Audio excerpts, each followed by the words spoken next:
In the late 30s, Canada was still recovering from the effects of the Great Depression. There was widespread unemployment and poverty, and industrial activity was sluggish. Most Canadians were more concerned with the problems of day-to-day life than with things happening thousands of miles away in Europe or Asia. Canadians had little enthusiasm for the troubles of Europe. The memory of the First World War was still fresh, and no one wanted to get tangled in another European bloodbath. But soon, decisions made in Berlin, Rome, and Tokyo would plunge Canada into a long and bitter war. In Asia, the military rulers of Japan had launched a bloody invasion of China and were looking further afield, to Southeast Asia, India, and the Pacific. In Italy, the fascist government of Benito Mussolini had also invaded another country. Despite international criticism, they had attacked and conquered Abyssinia, which is today known as Ethiopia. And in Germany, Adolf Hitler and his Nazi party had gained power and were expanding their territory. In the face of this aggression, the leaders of the Western nations had responded ineffectively. The British and French governments tried to satisfy Hitler and avoid war with Germany by accepting the Nazi demands. This policy was called appeasement. In 1936, Nazi troops marched into the Rhineland, a demilitarized area on the French border. This directly violated the Treaty of Versailles, which had been signed after World War I. In 1938, Germany invaded and annexed both Austria and part of Czechoslovakia. In the late 30s, refugees began flooding out of Europe, escaping from the brutality of the Nazi and fascist regimes. Many of these people were Jews. Like many Western nations, Canada was indifferent to their plight and closed her borders to almost all of them. Partly this was because of the weak economy, but partly it was anti-Semitism. In September of 1939, Hitler invaded Poland. France and Britain were both allies of Poland, and when the Germans refused to withdraw, they declared war on September the 3rd. Prime Minister Mackenzie King was determined that Canada would assert its independence and join the war separately from Britain. So it was a week later, on the 10th of September, that Canadian Parliament declared war on Germany. The Second World War had begun. The mood in Canada was very different to the mood at the start of the First World War. There were no cheering crowds and no enthusiastic rallies promoting the glory of war. Too many Canadians remembered the bloodshed of the First War, and too many Canadians remembered the bitter split in the nation over conscription. Although committed to fight alongside Britain, King wanted to make sure that Canada's wartime burden would be as small and cost as few Canadian lives as possible. King had united the Parliament by pledging that his government would never conscript Canadians to fight overseas. Canada was unprepared for the major war it was suddenly involved in. The Army had less than 5,000 regular troops, and both the Air Force and Navy were small and poorly equipped. But despite the small size of the forces and the subdued mood of the country, men and women enlisted in thousands right from the start. In the first month of the war, more than 58,000 Canadians joined up. I felt it was the thing to do. Everybody else was doing it, and I had no reason not to. I wasn't married. I didn't have any particular ties. So it was the thing to do, and I realized in those days that if you didn't, unless you had a good reason for it, you were looked down upon. There was very little thought went into this whole experience. Very little awareness of the war. There was some fighting going on. Canadians were going to have to join in, and I chose the Air Force. I was going because it was a thing to do. And that's what I'm afraid most people go to war for. It's a thing to do. I knew that this awful man had to be stopped, but really I was rallying around the flag. In December of 1939, the 1st Canadian Division of 10,000 men sailed for Britain.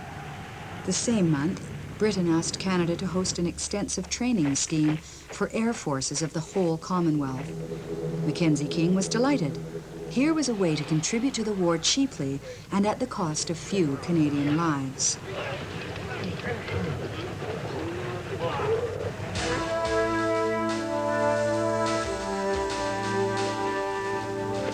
By the summer of 1940, troops from 2 Canadian divisions had arrived in England. Early that year, the Germans had invaded and conquered Norway and Denmark, but in France there was little for the Allied troops to do as they waited for the German attack. In the years before the war, German military planners had developed a new technique called the Blitzkrieg, or lightning war. They used tanks, paratroops, and bombers to strike deep into enemy territory in sudden, highly coordinated attacks. Infantry would rush in behind the spearhead and destroy any defenders that had been left behind. This was radically different to the defensive trench warfare of the First World War. The Blitzkrieg became the model for mechanized warfare right to the present day. In May 1940, the German armies unleashed their assault on the West. Belgium, Luxembourg, and Holland were all swiftly overrun, and the Germans plunged deep into France. The French army was shattered.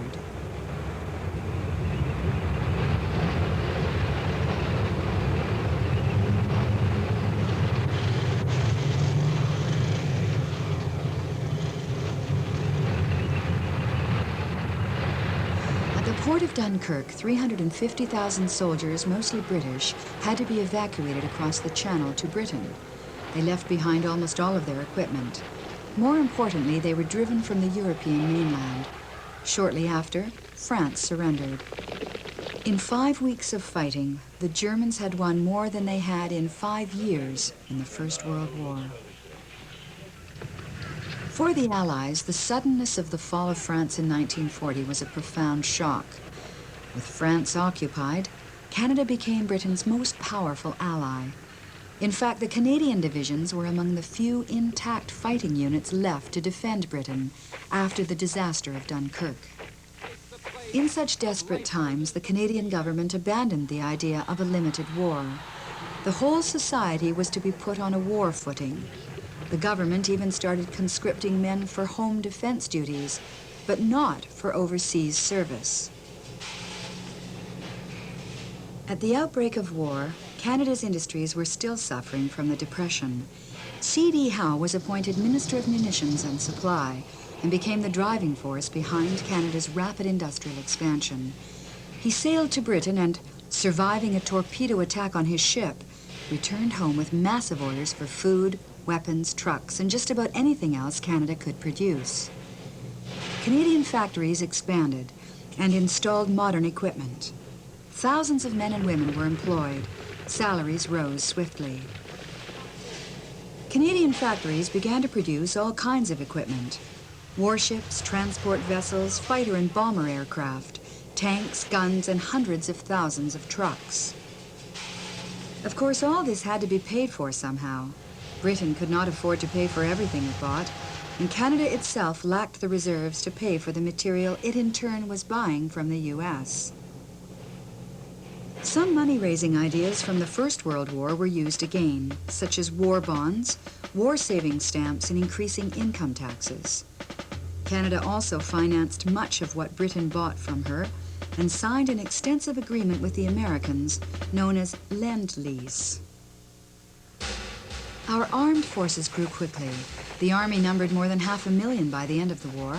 Starting with 6 destroyers and a few dozen aircraft, Canada ended the war with the world's 3rd largest Navy and 4th largest Allied Air Force.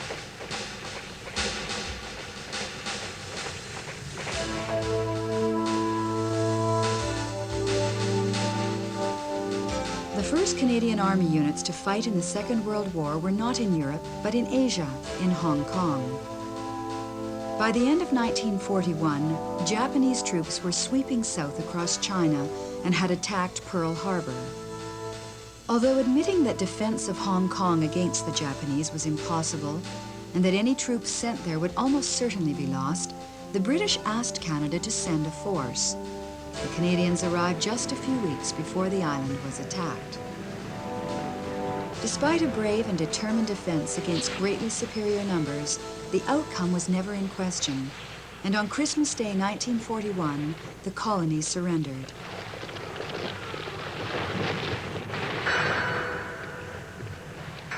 The Canadian survivors spent the rest of the war in harsh Japanese prison camps. Of the 2,000 Canadians who sailed to Hong Kong, more than a quarter never returned. Back in Europe, Canadian air crews had fought with distinction against the German Luftwaffe in the Battle of Britain in 1940. And the Canadian Navy and Merchant Marine were engaged in the long and desperate struggle against German submarines in the Atlantic. But while other Commonwealth troops had seen extensive fighting in North Africa and the Mediterranean, the Canadian Army had to wait in Britain, constantly training.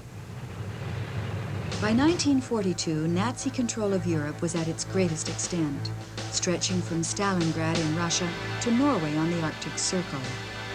Italian and German troops had almost overrun North Africa, and in the Atlantic, U-boats were sinking ships faster than they could be replaced. These were the darkest days for the Allies. The war was going badly. The Western Allies were under pressure from the Soviet Union to mount an attack in the West. The German invasion of Russia in 1941 had led to warfare on a scale which dwarfed the fighting on the Western Front. The savagery and brutality of that war was costing the lives of millions of Soviet people. So it's not surprising they were looking to the Allies to help by opening a second front. The Allies weren't ready yet to invade Europe, but the Allied command decided to launch a major raid on the French coast. It was intended to test invasion techniques and to draw German forces away from the Russian front. 6,000 troops were to take part, including 5,000 Canadians. The target was a small coastal town named Dieppe. On the morning of August 19th, the landing craft went in. The Germans were alerted to the attack. With neither surprise nor darkness to help them, the raid rapidly became a bloody shambles. Troops who were landed on the shore found no shelter from the intense enemy fire, and few of the tanks that made it to the beach got as far as the town. The landing craft made brave attempts to rescue the soldiers trapped on the beach, but many men were left behind. In the air battle, the Royal Air Force lost 106 planes, more than on any other day of the entire war. Less than half of the 5,000 Canadians made it back to England. In one day, 2,000 Canadians were taken prisoner. 907 Canadians died on the beaches of Dieppe that morning. We were stationed right on the coastline of England, at a place called Denton, a little town called Denton, a little seaport, where a tremendous number of them left for Dieppe. Well, we knew something really bad had happened because a number of us were sent down to this particular village, and they started bringing back casualties. And they just, boat after boat came back with casualties. And some reports came out then that it had been an absolute disaster. And it wasn't until later on we heard that some of the regiments units had just been absolutely decimated. Dieppe should never have happened. Dieppe was so badly managed. The fact that it was very obvious that the Germans knew everything about the Dieppe raid. They were just waiting for them. The government and army both concealed the true extent of the losses in the attack. Even after half a century, there's still bitter argument about what was gained at Dieppe at such horrific cost. Allied commanders claimed that the lessons learned there ensured success on D-Day 2 years later. This was little comfort to the captured Canadians, who spent the rest of the war in German prison camps. Despite the losses, the Canadian High Command wanted its troops involved in a major campaign. So when the invasion of Sicily was being planned for 1943, a division of Canadians was included. They proved capable and professional soldiers and were joined by more Canadian units for the invasion of mainland Italy. Allied Allied troops fought their way up the Italian peninsula from 1943 till 1945. Mussolini's government had collapsed, and the Allies faced battle-hardened German troops. The Canadians met strong resistance all the way, especially around the towns of Ortona and Rimini. It was a difficult and bitter campaign, fighting an entrenched enemy across a landscape crisscrossed by rivers and natural obstacles. More than 90,000 Canadians served in Italy. A quarter of them were either wounded or killed. While the First Corps was fighting in Italy, the bulk of the Canadian Army was in Britain, preparing to invade Europe. The invasion, the largest in history, happened on D-Day, June 6, 1944. On the morning of June 6th, the invasion fleet of 5,000 vessels carried 100,000 men across the English Channel to the beaches of Normandy in northwest France. This included 14,000 Canadian troops who had been assigned to take one of the 5 target beaches.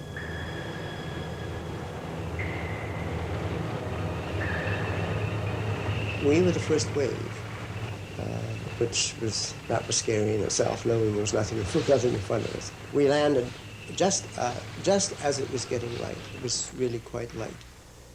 And we were told that we would land with relatively high tide, but the tide was actually way out.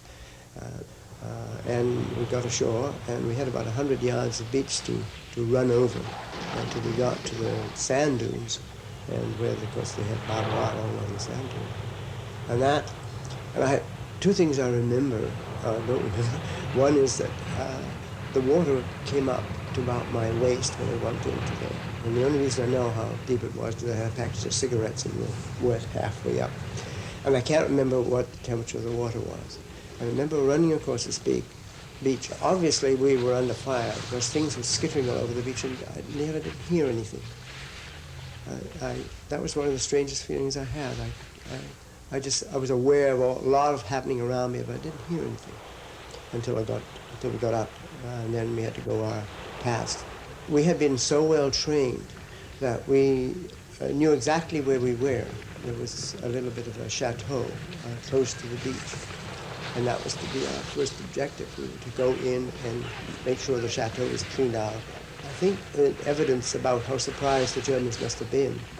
The breakfast, which was still warm for the German officers in the chateau, was still on the table. And they weren't there, they had gone, they'd all pulled back. And then we just head right straight in there. We had a few little dicey situations on the way.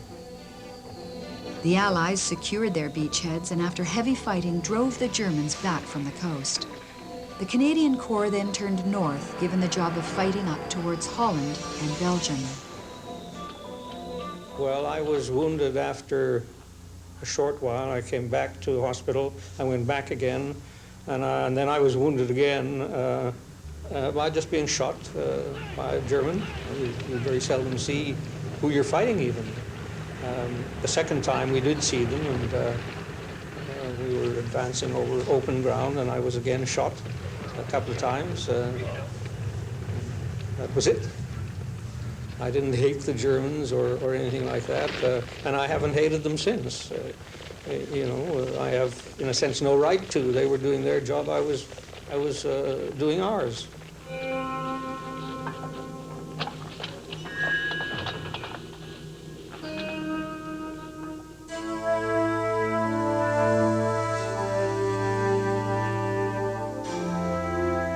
Right from the beginning of the war, it was clear that unless there was a constant flow of supplies across the Atlantic to Britain, the war would be lost.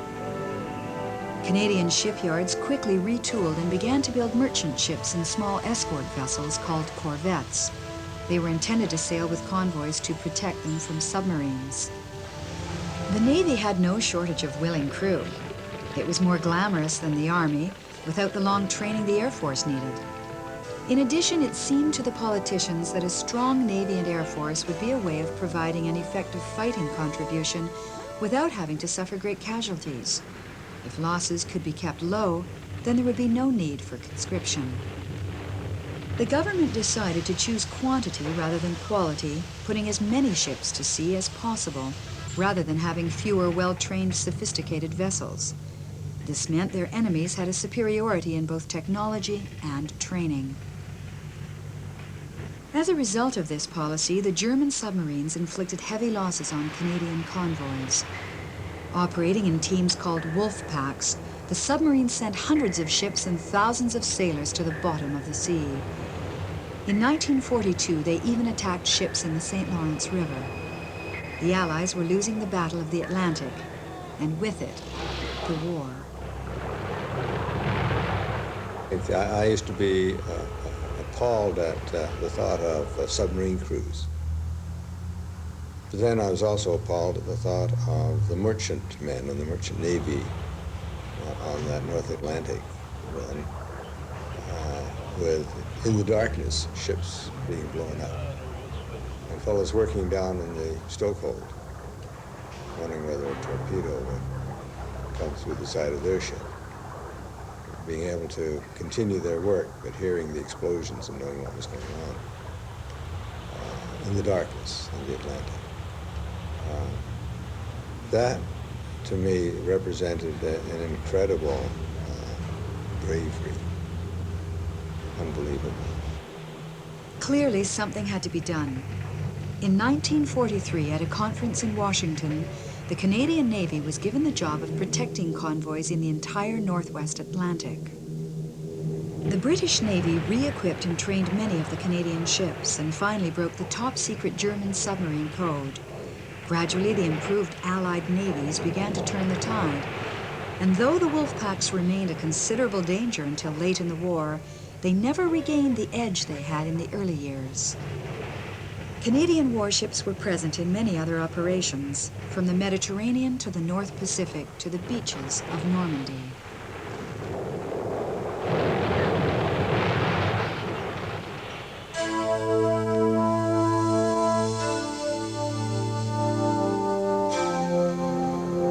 With friendly skies and lots of room, Canada was an ideal place to train pilots and aircrew. At the beginning of the war, the Commonwealth Air Training Plan was set up here, bringing thousands of people from all over the world to learn about air warfare. Initially, most of the graduates entered the RAF rather than the Canadian Air Force, and even by the end of the war, only 40% of Canadian aircrew were in Canadian squadrons.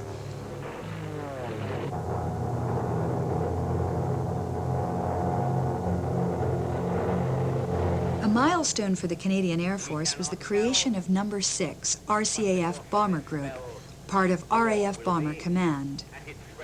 By the end of the war, it had grown to 14 squadrons. Flying mostly Halifax and Lancaster heavy bombers, many of them built in Canada, their job was to fly nighttime bombing missions to targets deep in the heart of Germany. The bombing was meant to destroy military and industrial targets, but in fact the bombing campaign had little effect on German war production. It did reduce major German cities to ruins. Allied air raids killed almost 2 million German civilians. At the time and since the war, there's been debate about whether the slaughter was justified. The bomber crews themselves were in extreme danger. By 1943, only 1 crew in 8 could expect to survive their tour of duty. Gradually, the odds improved as the bombers got better equipment and became more skillful. Of 17,000 Canadians who died in the RCAF, almost 10,000 came from Bomber Command. Night after night, we prepared the aircraft and the crews got into them and went off to bomb the Ruhr and Berlin and Germany, where the loss rate was very heavy. Every night, some of them didn't come back. They knew, of course, that it was a very dangerous thing, but they also felt that they were contributing a great deal to the winning of the war, because, of course, for a very long time, bombing was all that we could do, but it wasn't like a sudden battle where a very large percentage was killed within a few days. It was a small percentage that just went on continuously. Although they were the enemy and we thought it was justified, nevertheless, hundreds, sometimes thousands of people were being killed as a result of our actions. I think they thought about London and Coventry and Amsterdam and what the Germans had done to our cities, and so this was now it was retaliation.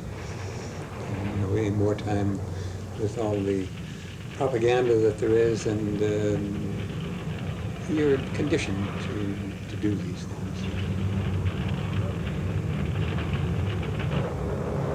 The RCAF flew in every theater of war.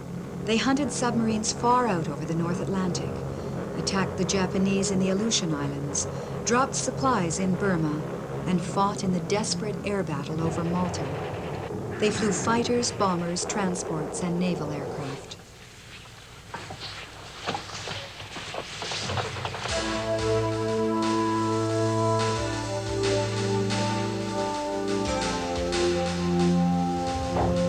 Despite their contribution in both combat forces and production, Canada had little say in the overall direction of the war effort.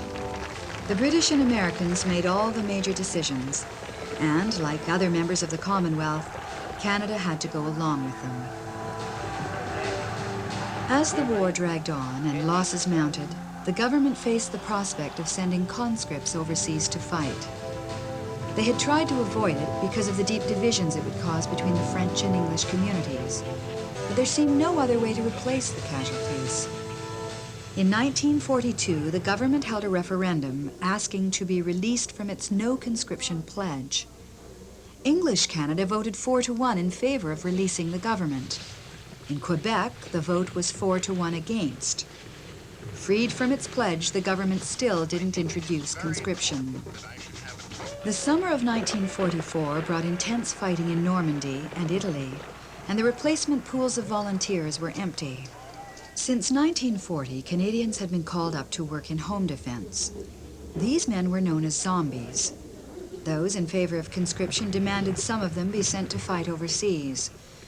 Facing a revolt from pro-conscription members of his government, King reluctantly agreed, and despite the opposition of Quebec, Parliament voted to send 15,000 conscripts overseas.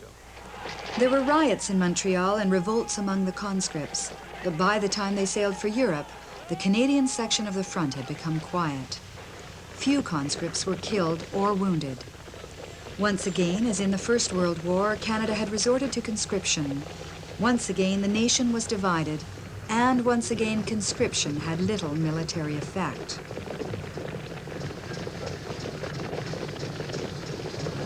There was an ugly side to Canada which showed during the war as well. People of German and Italian backgrounds were harassed. One of the least justifiable acts was the internment of Japanese Canadians. Despite the opinion of the Army, the Navy, and the RCMP that they posed no threat to Canada, the Japanese Canadians were rounded up and shipped to the interior. Their fishing boats, homes, and businesses were sold off for ridiculously small amounts. Over 26,000 Japanese Canadians were moved from the Pacific coast to primitive camps deep in the interior, where they led hard lives and were all but forgotten by the rest of Canada. Many of these people, including whole families, were Canadian citizens and were born and raised here. They had done nothing wrong and broken no laws. The policy of internment was fueled by anti-Japanese propaganda, and few Canadians objected to the fact that tens of thousands of their fellow citizens were held in what were virtually concentration camps.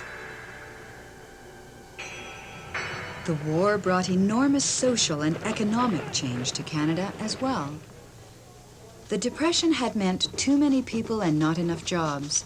The war turned that situation on its head. Suddenly there were more jobs than workers. With many men away fighting, women flocked to fill their places in the factories, shops, and offices. It was made illegal for able-bodied men to drive taxis, sell real estate, brew beer, or make sporting goods. The wide-scale employment of women in responsible and demanding positions created a major change in social attitudes. 500,000 women worked directly in war production. More than 50,000 Canadian women joined the armed forces during the war.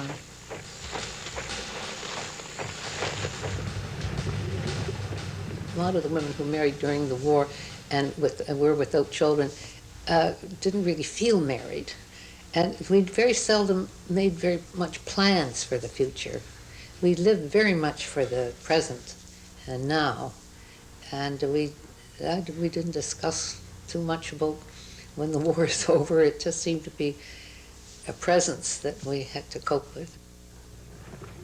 War brought shortages and rationing of food and fuel, and some things like tropical fruit and nylon stockings were virtually unobtainable. As in any wartime economy, a black market developed, but overall the Canadian people followed the rules and avoided profiteering. Some of the social and political changes taken during the war were far-reaching. Unemployment insurance was introduced in 1940, partly in expectation of another depression when the war ended and the troops returned. It marked a major shift in direction in Canada. This attitude was reflected in many ways. New radical political parties sprang up. Trade unions also became stronger during the war. With labor scarce, the threat of a strike was a powerful tool. The unions wanted the right to organize and to negotiate with employers on the behalf of their workers. To avoid a crisis, the government had to accept their proposals. King and his Liberal government could see the change in the public mood and, despite misgivings, adapted to it. In 1918, returning soldiers got little compensation for their war service. This time, it was different. King promised returning servicemen and women a generous training and financial package. He also supported family allowances to help large families avoid poverty.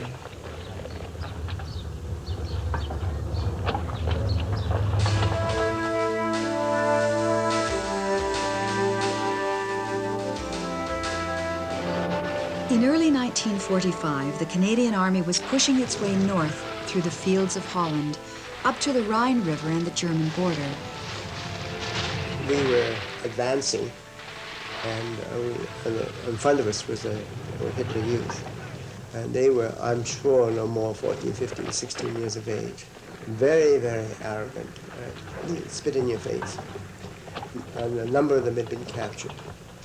And it was just incredible. I still see them now, just those young kids, and with the feeling the way they did. It was a difficult campaign, with the Germans defending behind canals, dikes, and flooded fields, but the Canadians pressed on. Thousands of Dutch civilians were dying of starvation as the Germans retreated, and the Canadian liberators were enthusiastically greeted. On April the 25th, 1945, Allied and Russian forces met on the Elbe River deep in Germany. A few days later, Hitler committed suicide in his bunker in Berlin. Shortly after, the German troops in Holland surrendered to the Canadians. The war in Europe had been won. Though the Japanese were still fighting, victory in Europe, or VE Day, was a great victory. Today is Victory in Europe Day. Long live the cause of freedom. God save the King. VE Day dawn. In London, capital of empire, Canadian service people join their British buddies in the celebration of the great day. London lived in the front line. London rejoices in the defeat of a foe who came too close to their home. Hollanders, too, have real cause for celebration. In the Pacific, the war continued. Plans were laid for the invasion of the Japanese home islands, and Canadian forces were preparing to join the assault. It was expected to be one of the bloodiest campaigns of the war. Allied commanders anticipated losing up to 1 million soldiers in the invasion, with much higher losses on the Japanese side. The American decision to drop the 2 atomic bombs forced the Japanese to surrender before any invasion happened. After 6 years and tens of millions of deaths, the Second World War was over. I was in Britain. I was still in hospital, in fact, in a convalescent hospital. And it was just an enormous sense of relief, just a staggering weight and a staggering feeling that now one can get on with one's life. You know, in a sense, the war was a day-to-day, now experience, and one didn't think about things afterward. But comes the day when it's all over and you're in a sense free. Thousands of soldiers returned home from service abroad. In 6 years, Canada had changed, but so had they. More than 1 million Canadians, a tenth of the population, served in the war. 730,000 joined the Army, 23,000 of whom lost their lives. 250,000 wore the Air Force uniform, and 17,000 of them were killed. By the end of the war, 113,000 Canadians had served in the Navy. 24 ships were sunk by the enemy, and 1,200 Navy personnel lost their lives. In all, more than 42,000 Canadians died in military service in the war. Less than in the First World War, but still a heavy loss of life. The nation had been split again by debate over conscription, but not as severely as in the First World War. Most importantly, Canadian society had been transformed. New roles for women had opened up. Canada now had a strong industrial base with the most modern technology and production methods. National pride and self-confidence were strengthened. At the end of World War I, Canada's independence was questioned by many other countries. After the Second War, no one could dispute that Canada had become a power in her own right. Canada was not a major world power, but it was clearly high in the ranks of the middle powers. The war had changed forever the lives of those who lived through it. To me, the most dramatic experience was seeing some of my very good friends killed alongside me. That was probably the most dramatic thing. And once that happened, I said, gee, well, there's got to be a better way than this.